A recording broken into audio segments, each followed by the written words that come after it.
Koenigsegg Regera, 0 to 60 in 2.7 seconds. We intercept, then grab the cargo. It'll be part of a convoy. What are you thinking? Quick hit and run. Get me close to the truck and I'll take care of the rest.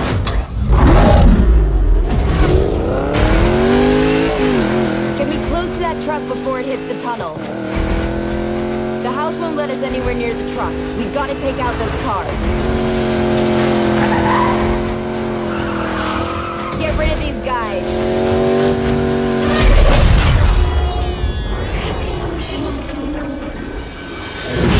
That's what I'm talking about. Let's get that truck.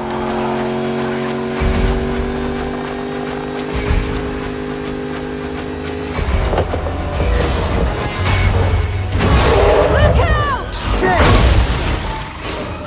Damn it! What the hell? This guy's out of his mind. There's something much bigger going on here. What's the play? Forget the tunnel. We get him before he reaches the city. Guys, more house cars headed your way.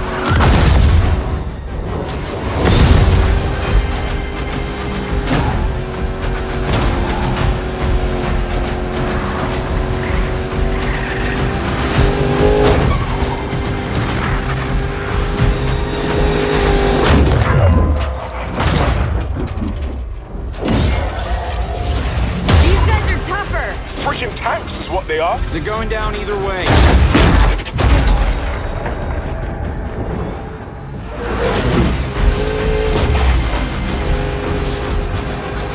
Take him out, Ty.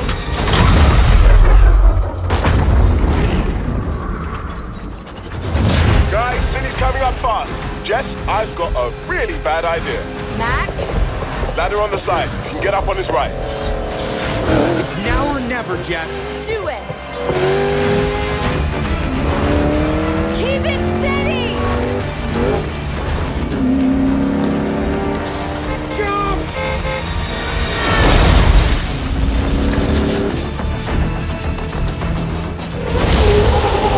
Jess, you got this? Jess!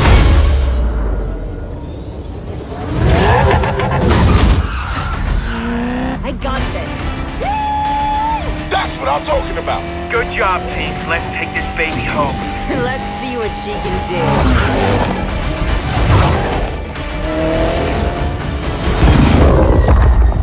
Okay, boys. Let's even the odds. Rated E for everyone.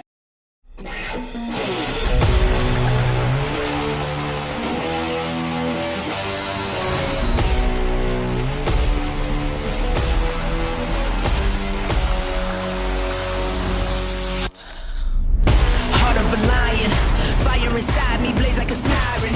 Why would you try it? Wake up the beast, no I can't keep silent. It's been a long time, I've been on this road, I'm racking my mileage up. They don't get loud with us, cause they know we wild as we know they scared of us, no they don't care for us. They don't have no friends, I came here to win, now let it begin now. Get loud for me. Get loud for me. Hands in the crowd, we tearing it down. Get loud for me. Get loud for me. Hands in the crowd, we tearing it down. Get loud for me.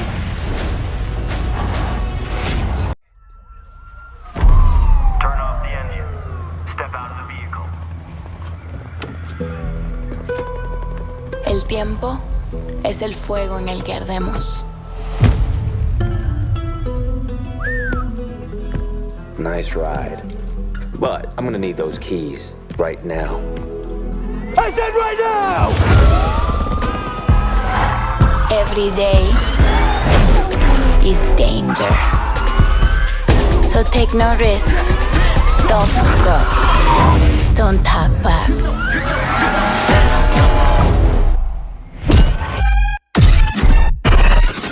They impose limits to control us. Limits to make us blend in. Make us safe. But we own the limits. And we'll own the night.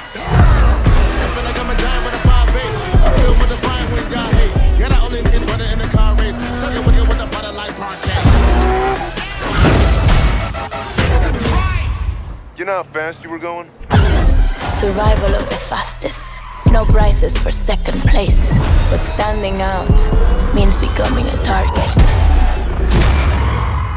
They destroy, so we design. They control, so we create.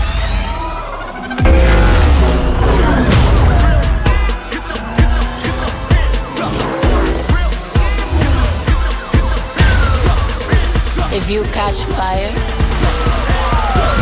run. You'll burn faster.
Project Cars 3 is a racer so fundamentally different from its immediate forerunners it's bordering on unrecognizable. It abandons the sim racing sensibilities and adopts a radically different driving feel and a new career mode mostly made up of snack-sized racing and driving challenges.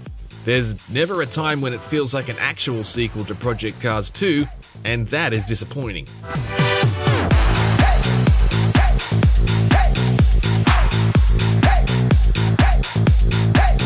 Slightly Mad Studios hasn't just sanded the edges off its previously stoic simulation experience, it's smashed it to bits and reassembled it using 2/3 of the pieces, filling any gaps with stuff snapped off other races. There are times when it appears more like a mobile spin-off, and other times where it seems like somewhat of a spiritual successor to the developer's own pre-Project Cars racer, Shift 2 Unleashed. The upshot isn't necessarily a bad racing game, but it's one with a real identity crisis that's hamstrung in a number of baffling ways compared to its excellent predecessor. Project Cars 3 ditches the race driver for hire model for a 10-tier curated experience stretching from road cars to hypercars and race cars to faster race cars. Gone is the ability to work your way through individual championships, replaced with a shotgun spray of fairly shallow 5 or so minute events. XP is accumulated, small smatterings of cash are awarded, and boxes are checked. The end result heavily resembles 2019's Grid, and if you're a fan of that game's easy-to-digest format and zippy stylized take on motor racing, you may be content with this.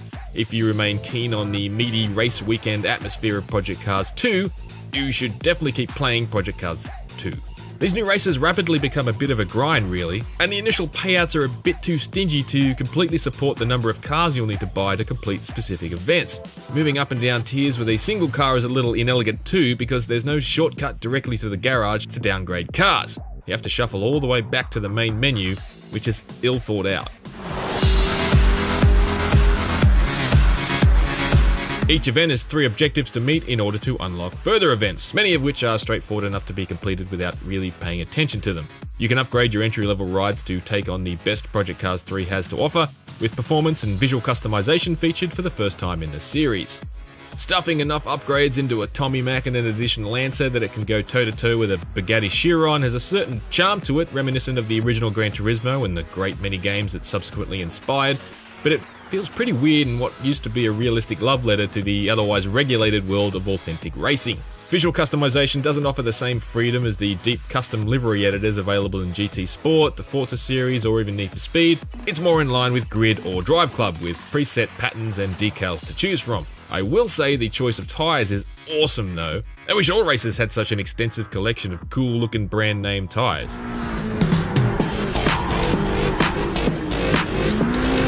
On the topic of tyres, of course, is where the rubber meets the road. Project Cars 3's handling. It is radically different to Project Cars 2 to the point where it feels like an entirely different game. For better or for worse, Slightly Mad Studios has reinvented Project Cars as a mainstream, casual-friendly racer. Grippy up front, loose at the rear, and hard braking, Project Cars 3 feels surprisingly like Grid on a gamepad.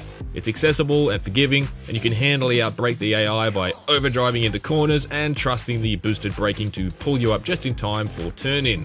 A simple arcade-inspired feel is fun enough to hustle through circuits with for a while, and it's a little more demanding than Grid, but I'm not hooked. It's certainly not what I was expecting, and it feels like much of the nuance between the cars I tested is now gone. There's less invisible hand-holding with a wheel, which requires smoother inputs and more delicate throttle to prevent spearing off track, and both wheels I tested were pleasingly plug and play and free of the settings nightmares that plague the likes of Assetto Corsa Competizione. However, they don't really feel quite like the right tools for the job for what's essentially now a casual couch racer. The AI is bizarrely uneven too, depending on track and car combinations.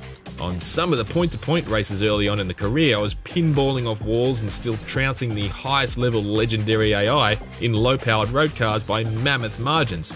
But on other circuits, they're capable of seemingly supernatural grip levels, especially in the wet, and far harder to get ahead of. In terms of those car and track combinations, beyond a handful of inclusions and omissions, things haven't drastically changed from Project Cars 2. The streamlined car classes, however, are a massive letdown, and some are just an absolute mess. In Project Cars 2, the car roster was divided up into a host of individual categories, grouping cars in sensible ways and ensuring you'd be facing logical competition out on track. A lot of Project Cars 3's classes remain exclusive enough to ensure that still happens, but others are a grab bag of mismatched metal that look like absolute nonsense out in action. You can't really conduct a simple modern touring car race without 71 Escorts and 66 Mustangs and 99 Skyline R34s and Caterham 7s and even a handful of World Rally Championship Ford Fiesta Lights turning up on the grid. And the off-brand GT3 class, dubbed GTA in Project Cars 3, now sprinkles V8 supercars and Sesto Elementos amongst GT3 cars.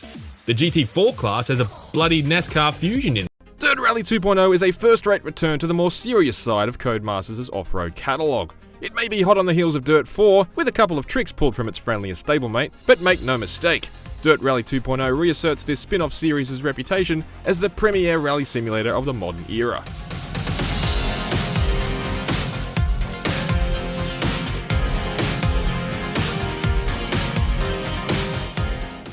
Dirt Rally 2.0 is designed primarily for hard-boiled rally enthusiasts and returning fans, so new players may struggle initially. While the original Dirt Rally was eventually augmented with a pile of tutorial videos, and Dirt 4 features a fully fledged Dirt Academy training mode, there's none of that here in Dirt Rally 2.0. It's a case of learn on the job or perish. 32. For players who were turned off by the first game's ruthless AI, Dirt Rally 2.0 features a difficulty slider similar to the F1 series, rather than the several AI presets included in the first game. At its weakest, the AI in Dirt Rally 2.0 can be soundly trounced even after making a big error or two, so the barrier for success has been lowered a bit. At normal difficulty levels and higher, however, it can be tough to top a timesheet after even a single mistake. Dirt Rally's reputation as Dark Souls on gravel remains intact. Failing to make the jump from Dirt 4 is the procedurally generated stage system, Your Stage, which I still think has a lot of promise. Dirt Rally 2.0 opts for handcrafted stages like the first Dirt Rally. The gain with stages touched by artists rather than algorithms is that they do have noticeably more character, and being bespoke, there are numerous little idiosyncrasies and unique elements that you wouldn't necessarily get from a computer stitching together a bunch of tweaked track tiles. It also means stages that more closely resemble actual rally locations. The downside, of course, is that sticking with pre-made stages means we're back to having just a couple of long stages per location, chopped up into segments to run forwards and backwards. Running repeatedly over the same ribbons of road quickly becomes sapping. To its credit, Dirt Rally 2.0 stages are the best looking in the series to date, especially in the wet, and Codemasters has added surface degradation to them, which adds an extra dimension to tackling particular stages, especially in Argentina and Australia. The further down the running order you start, all the way down to 150th, the more rutted and churned up the track surface will be. Thick grooves of gravel will tug tyres to and fro, and I really had to fight to keep my car pointed in a straight line on a heavily disturbed surface with grip at a premium. I played on Xbox One X with a Thrustmaster TSXW racing wheel and on PS4 Pro with a pad, and the game is well suited to both. I quickened up my steering settings with the wheel because it felt a bit sluggish by default, but changed nothing on the pad. Dirt Rally 2.0's driving dynamics are a delight, and it feels like low-speed handling has improved. It seems easier to deliberately break traction on loose surfaces at slower speeds than before, allowing me to better rotate certain cars on the throttle. A huge highlight is the new RGT class, particularly with the original Dirt Rally's rear-wheel drive Group B cars absent from this sequel. In real life, RGT is a tarmac-based cup for production GT cars, but Dirt Rally 2.0 unleashes these beasts on mud and gravel. At first glance, it may seem a little absurd to tackle loose surface rallies in high-horsepower rear-wheel drive V8s, but in practice, it's a hell of a lot of fun. Throttle control is key here. With the right amount of beans, only small steering inputs are necessary to negotiate corners. It's a delicate dance. Oh, and they sound fantastic. The audio elsewhere is typically brilliant, from the pops and farts and belches of engines running rich to the wheel noise and kick up as you careen over all the different surfaces, though I did crank the ladder up a bit from its default level. Veteran co-driver Phil Mills' pace notes are clear and robust. Opens of a crest, 30. Though his post-race banter needs a bit of work. That felt good, but let's check the times. We came last, Phil. We crashed 3 times back there. We literally crashed into the finish line. Career mode is similar to the original Dirt Rally, tasking players with building a garage and a team, and for some reason you'll need to be online to access it. I understand why being online is a requirement to access the daily and weekly asynchronous challenges against other Dirt players, but why single player progression is tied to it isn't clear. This could be a problem if connectivity is an issue. Career mode is a bit stingy with cash, but there's also a collection of standalone championships you can dive straight into, like a Driver for Hire, which is a decent concession to those with less time to grind and micromanage. The official World RX series is included here to immediately dive into also. 8 tracks are featured, and Catalunya, Silverstone and Metet make their debut here. Dirt Rally 2.0 feels great, looks good and sounds fabulous. It doesn't take long until you're redoing the same stages over and over, and career mode is a little plain, but Dirt Rally 2.0 is a confident rally racer for serious rev heads. Stern, focused and harder than a woodpecker's lips, it's as tricky to tame as its predecessor, but doing so is as satisfying as ever. For more Codemasters car capers, check out IGN's previous verdicts on Dirt 4 and F1 2018.